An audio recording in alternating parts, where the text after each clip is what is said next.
and welcome to our series of mini interviews from our Artists Archive. My name is Ali Strawn and I'm the president of Assorted Grains. We're an artist-run not-for-profit who create bold, multidisciplinary arts experiences for the benefit of the community. Today I'm going to introduce you to Dan Endicott. Dan is a Southeast Queensland musician, artist, producer, creative worker and stage technician. He is passionate about advocating for the arts, creating cultural spaces and nurturing independent underground counterculture, especially through stimulating vibrant live music scene. And speaking of music, he's also a singer-songwriter and bassist for the rock pop garage band, the Stomps. Dan works at QPAC as a casual lighting technician and is a freelance production manager and lighting and AV technician for Topology Music and producer of live music events through his production and equipment hire company, Odyssey Entertainment. Welcome, Dan. Hello, thank you for having me. Nice for you to give me a few minutes of your time, given that you've had a crazy schedule lately. No worries, my pleasure. One thing I didn't mention was that you're also working with Logan-based sci-fi writer, Ged Mabry, to develop Edgetown, which is a musical comedy stage show, and that's coming up pretty soon too, isn't it? Yeah, it is. We've been working on that for quite a while now, so it's been a lot of fun, and it's pretty exciting. Yeah, I think he broached it with me in 2020, and so I'm sure it's been in the pipeline for much longer than that. So Yeah, I think I've been involved for at least a year, 2 years, maybe. Yeah, it's lots of fun. Cool. So you've got quite a varied background. If we go through your bio, I would love to know what you did before you got into the arts and what has really shaped Oh, your work. Yeah. okay. Well, I was sort of like born into the arts, really. My father was an actor and a playwright slash screenwriter. And so my early memories of him on the old bang, bang, bang, bang, bang, bang, bang, bang, bang, ding, bang, bang, bang, bang, bang, all through the night, just until he got an electronic typewriter, and then it was a little bit more fancy with the sound effects.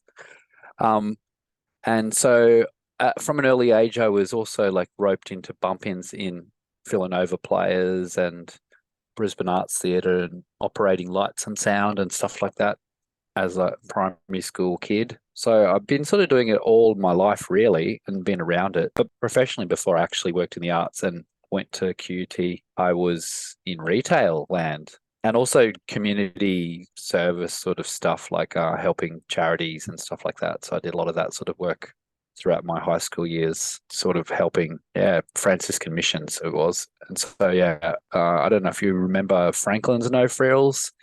So that was predominantly what I worked in throughout high school as my like part-time Thursday night, Saturday trolleys, then shelf packing, and then checkout chick. Do you think the customer service stuff really helped with the community engagement side of your work? Yeah, actually, the community work before that as well, just helping poor and homeless people and struggling families and stuff like that. So I guess I've always sort of been that way inclined to make a difference rather than just do a thing for money. And the arts became the obvious medium to do that. I guess lots of people consider arts as not being very commercial in that sense anyway. You do it for personal reasons. And a lot of the people True. that I meet, Yep. like yourself, are very passionate about the arts for those reasons. Yep. I guess I've got one foot in arts and one foot in entertainment because there is definitely a crossover, like the rock and roll entertainment industry, cinema industry, all that sort of stuff. And I ran a venue for years as well, where you have to be business minded and to keep it afloat. So I had to pay people and that sort of thing. So arts and entertainment it's sort of hard to be a technician and be exclusive to either of those because the work does overlap with grants and that sort of thing as well. So yeah, and for sure, being a musician, knowing the stagecraft behind it would obviously make a big difference to how you perform, I would guess. I hope so. I haven't learnt much if it hasn't after all these years. I guess I used to run the Globe Theatre, and before that, the old museum building in Brisbane and the Pink Palace and a factory space helping emerging artists and bands from around about 1999 to 2011. So a good sort of decade or so. And in that period, I guess I became acutely aware of the fact that or you can't take audiences for granted, that these are people that are paying money and coming out and spending a night of their life to have a good time, be entertained, be educated, be enlightened, whatever. But as a musician, there's a lot of self-absorbed artists out there and musicians, and that's fine, but they also can potentially overlook their audience on a level that it's all about them and not the audience. Mm, And so I became acutely aware of giving. The performer has to give, otherwise there's a disconnect, and then there's a void between stage and the audience. And then sure, you can get up and be the most amazing musician, but if there's no connection between the audience and the artist and the audience, then sort of missing the point in a way. It becomes a bit more like a gallery piece then, like, like an installation. yeah, I Even I've agree. seen installations actually like engage with audiences more than some artists on stage, which is like really like, oh my God. And there's also a generation of bedroom musicians that are pretty prevalent in these times, where everyone's living closer together in like apartments and in shared housing and stuff, and the buildings are closer and noise issues become more, and drum kits are less common, and so I guess the singer-songwriter has sort of come out in the last sort of 20 years as being more prevalent than rock bands in a way.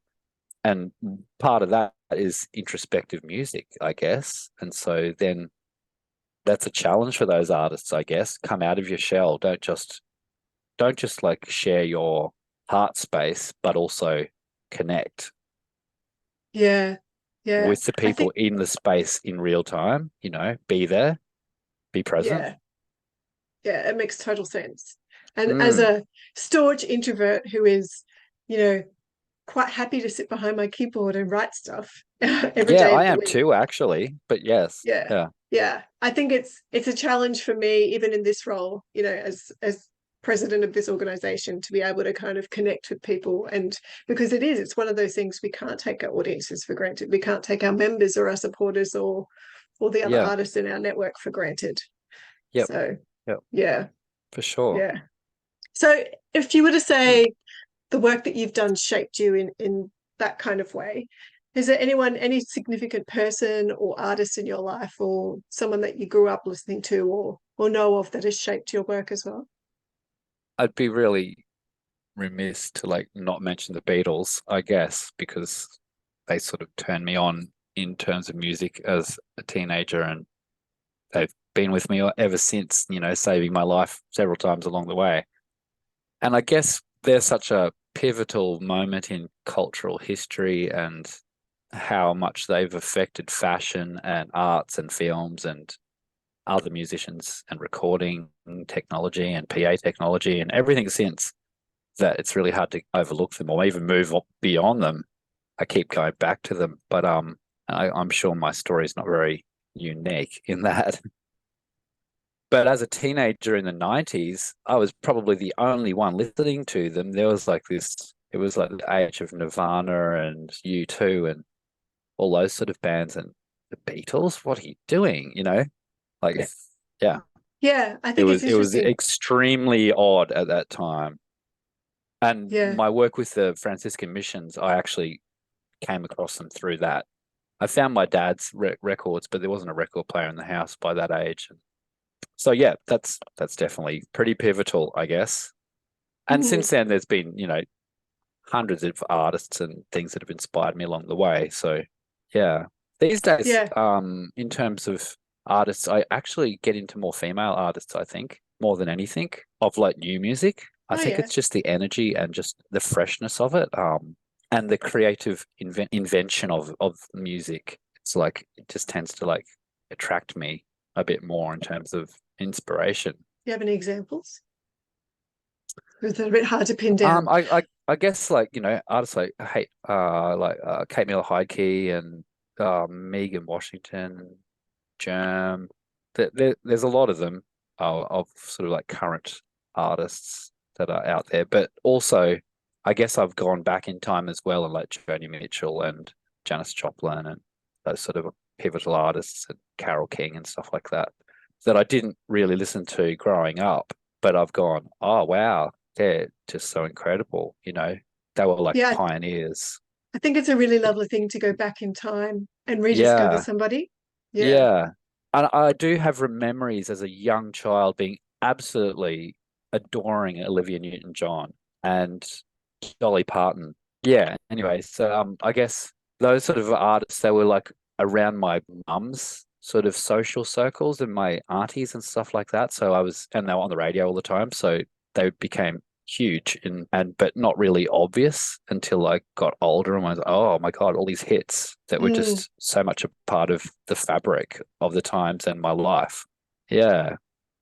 Yeah, there's been some really, I Mm. guess, kind of iconic female artists, I think, that have really shaped the last century of music. That I don't know whether it's just because we've gotten older now, or those grown up with those people, to see that to feel that there's such a gap when they're not there anymore.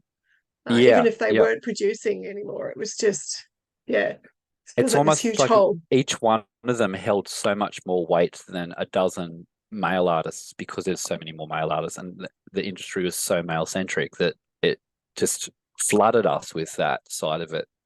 And that you pull one of those female artists out and there's this huge hole. Yeah. Like, yeah. So, I mean, I guess for the audience sake, how would you describe the Stomps then in Oh, terms okay. of music? Right. Okay. Well, I'm still discovering in a way what we are and what it is we're trying to do. I guess our sort of little catch cries, we're from the past to save the future, like back from the past, sort of. And we really are. We use a lot of vintage gear, organs and amplifiers and guitars and stuff. And our look is very much old school rock and roll, vests and ties. And at this point, that's sort of what we're just trying to pay our dues, I guess, because so many artists get up there and go, "Well, here we are. We've arrived. Here's our big, hairdos and everything, and we're like I'm God's fresh and I'm gift." new. Yeah, Yeah, yeah. and all that. And I guess it's just like, well, no, and we've been working hard over the whole COVID period, just rehearsing. So we've come up with like a couple of hours worth of covers because we were thinking that's what we would do is just go out there and just play covers of the 60s and stuff that we loved. The older tradition was a band would have to play to the audience and entertain them. And so they'd have to learn all these standards, as they were called back in the day. And then if they were very cheeky, they could sneak in one of their own. And so the Rolling Stones and the Beatles and all those bands back then, they were all doing the same sort of thing. Sort of, they were the hired entertainment for the night. If they got up there and just played nothing but their own music, they would probably have emptied the room and not got another show. So it was all about playing to lunchtime or dinner time crowds and stuff like that. So I guess we're coming from that sort of tradition of let's build our own base and not expect that people will just love us straight away. Having said that, we've been around for years as individuals and we've written lots of songs between us all. And so now we've got this vehicle. Now we're just starting to like, okay, here's one of yours, here's one of mine. It's just like, let's work these songs. And so we've got like 40 minutes or so, bit more of originals that we're playing now. So all of these shows that I've been booking are predominantly original sets, and we're just mixing it up with a couple of covers here and there just to keep them tight and on the boil and just to also give a bit more framing, I guess, to our style. Yeah. So it's a bit of fun, but we're doing it mostly just for our own fun because we love it. So hopefully Yeah, other people will like it enough to support it, buy yeah. I've been shirts and meaning to get along to a gig, stuff. but I just find it hard to get out these Yeah, we're days. trying really hard to record some stuff at the moment to have an EP, but it's so hard with, the older you get, everyone's got like commitments and stuff, and it's hard enough just rehearsing once a week, but we're all pretty committed to it. So it will happen. Do you have a So space? hopefully, yeah, we do. We rehearse at our keyboardist's home studio, which is great because he's got Hammond organs and stuff. And so moving them around any more often than our gigs would just be horrendous. I can imagine. You We could were almost do hiring. the Foo Fighters thing where you go back and do old school and then record on 8 tracks or something. Yeah, yeah. We were hiring a rehearsal room just before he came on board once a week, and that was okay, but it was a lot of work. It's, loading up the combi and driving it to the rehearsal room and then unloading it and then setting up and then having the energy to rehearse and then loading the combi and then driving it home. It's just like a gig basically at that point. And doing that week in, week out, that's the big ask on people, whereas having a room where it's luxury. It's what I've always wanted, what every musician always wants. So I feel pretty blessed about that, actually. Yeah. Yeah, that's Mm, great. When I yeah. was first dating my husband, I was about 18 and he was still in high school. He was in his last year of high school. And there used to be a recording or a band rehearsal studio at Underwood called Grunt Machine. Oh, I remember Um, Underwood's Grunt Machine. Wow. yeah, yeah. Yeah. And they had a scale band back in the day, so we'd trek over and I'd be their roadie and bring the amps and the guitars and stuff with them. But that was a lot of fun just doing that stuff. They didn't play a lot of gigs back in the day, but they had a lot of fun rehearsing. So yeah.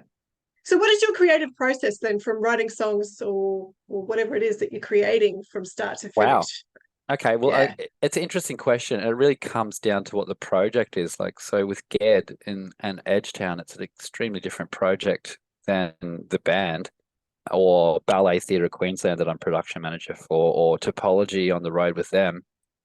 So like, okay, just briefly, with the band, songwriting, I tend to write my own songs or have ideas that germinate over a while, and I'll come back to them in my head, and I'll have lots of scraps of paper and ideas, and then I might wake up one morning and go, "Oh my God, here's that part that's missing."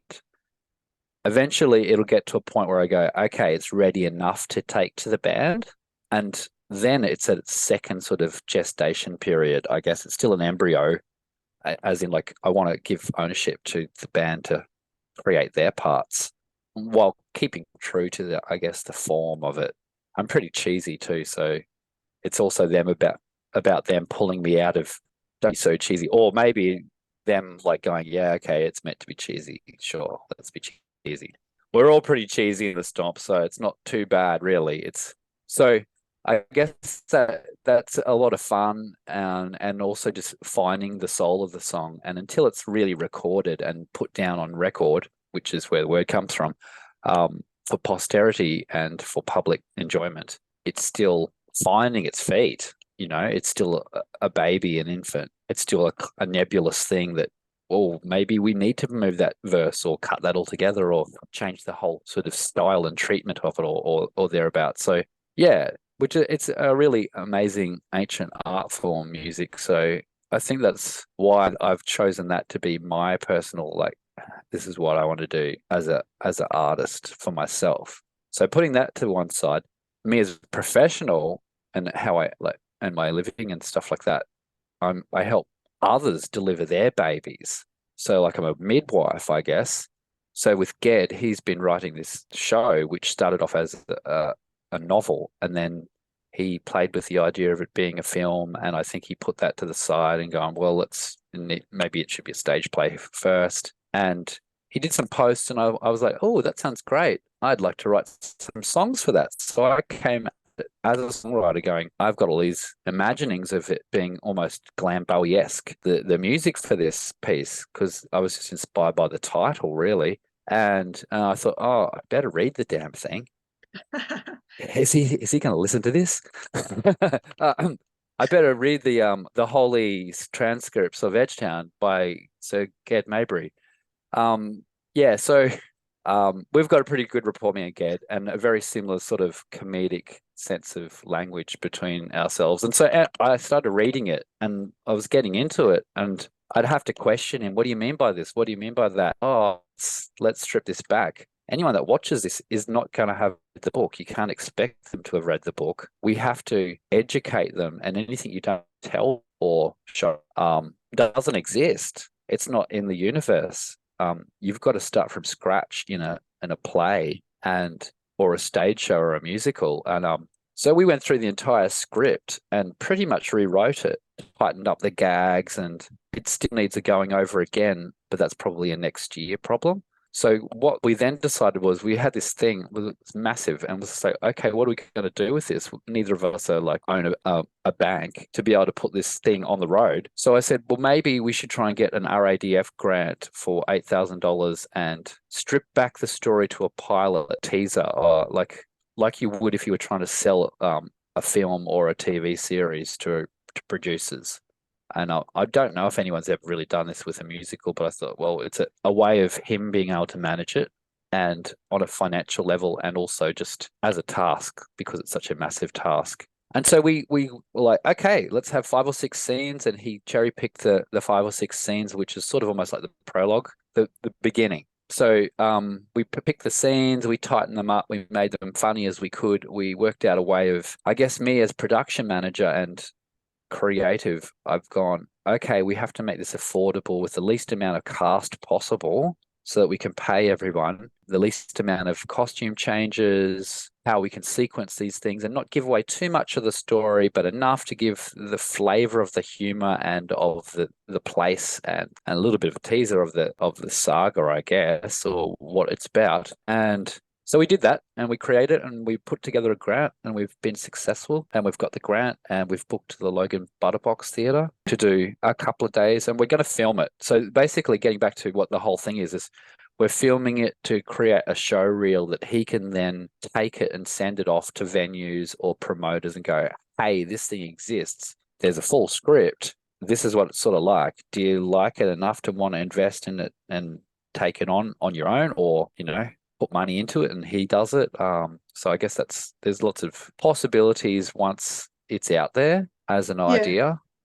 But until that point, it would just literally be a script on paper that is a harder thing to sell. And so this will give a flavor of the music, the comedy, the pace. It's very Monty Python crossed with, I suppose, Degeneration and, the Goodies and the Goon Show, and just that sort of wacky humor, and lots of troping I various guess it's sci-fi stuff. there's all that funding stuff, you've got a little reel, you can always again fund the next stage of things, and it's like one thing leads to the next, that leads to the investment, that leads to a tour, that leads to whatever. So I think you've been really clever with how you've approached this project, because otherwise when in first talking together, it just sounded like bigger than Ben-Hur, and I knew that he was struggling to kind of grasp the nature of the novel and distill it down into something like you have. So it was almost like a meeting you was almost like the blessing, because you have such that performance stagecraft background to his writing, and just the marrying of your two personalities. I think I guess can't so, wait to see it. Yeah, it's a lot of fun. Hopefully it all sort of comes together fine. So we've been working on the sound design of that, and I work in lighting as well. So just contemplating how it's going to sound and look. Yeah. So anyway, there's sort of nothing to lose really, because as long as we get at the end of the Butterbox thing something that he can film or that we can edit, and we're utilizing services of Jimmy Watts with Bad Octopi for that, who's Logan based, and also he's an Assorted Grains member too. So he's come on board we've already done one day of filming of a specific character and some models and stuff. So there's like some puppetry and Thunderbirds-esque sort of nods in the whole thing as well. So it's very multimedia, actually. Hopefully it all comes together. It sounds really cool. Like, my brother is very similar to you. He's 5 years older than me, but he's, got that same sense of humor. He's into Richie Benno and like all of that really corny. And I think he would love it as well. Yeah, cool. Well, it's free entry as well. So like we're not charging audiences any are welcome. Audiences are encouraged. Yeah. All right. I'm gonna hit up my brother and say, "Oi, we need to go to this." Yeah, definitely.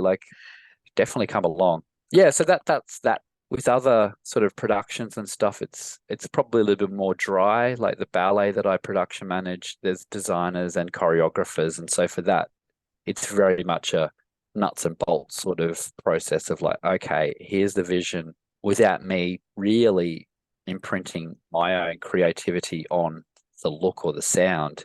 How do I make it work for them and serve it? Sometimes there's creativity in the process, and I do a bit of set building for them and whatever it requires. So that's its own thing.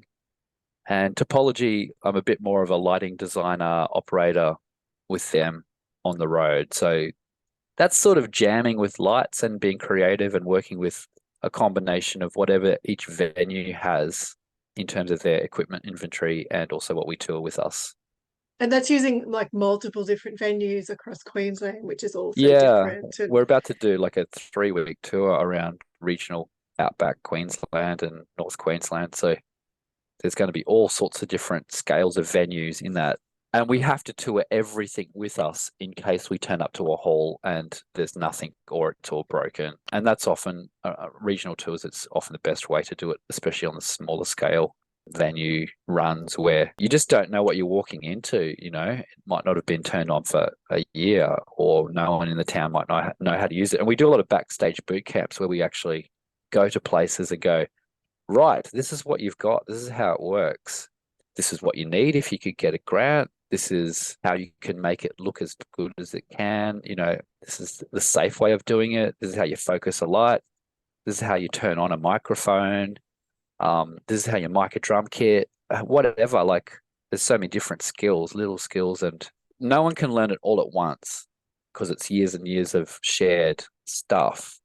Yeah, I'm sure they're very grateful for that too, because I know that sometimes somebody who will be really passionate about putting this system in and getting the most out of it will move on to a new role, and then the person left behind is like, oh, I have no idea. That happens a lot at schools as well, where you get a teacher that is like whiz bang, and they get a grant or whatever, and they load their school hall with the most state-of-the-art stuff, and then they leave, and then they've got this amazingly equipped room that no one knows how to use. Yeah. And it's quite crazy, and it happens so often. Yeah. From the days it's a bit of an adventure, really.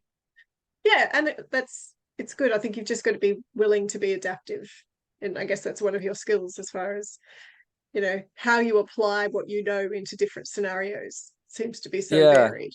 I remember doing like a battle of the bands back in high school in our school hall, and going up into the bio box and seeing all of these light faders and stuff and going, oh my God, this is a flashback from when I was a kid at the community theatres and stuff, and I got it all working, and I was like, oh, I was very under-resourced, but I keep having that flashback when I go to schools and stuff going, oh, here's these kids that are so keen and they want to know what to do, and they've got this stuff, but they don't know how to use it. And even just a little bit of my time can sort of like turn the cogs, and they'll go, oh, and I give them that missing key so that they've got that thing and they want to do this thing, and they can sort of make it work. Or at least they can go, oh, wow, okay, I know what he's talking about.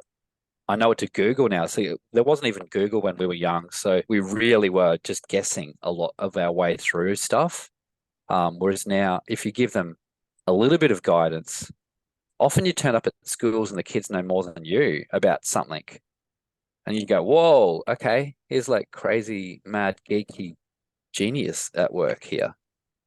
I'll just stand back and what can you teach me, sort of thing. So that happens a bit, which is fun. Yeah.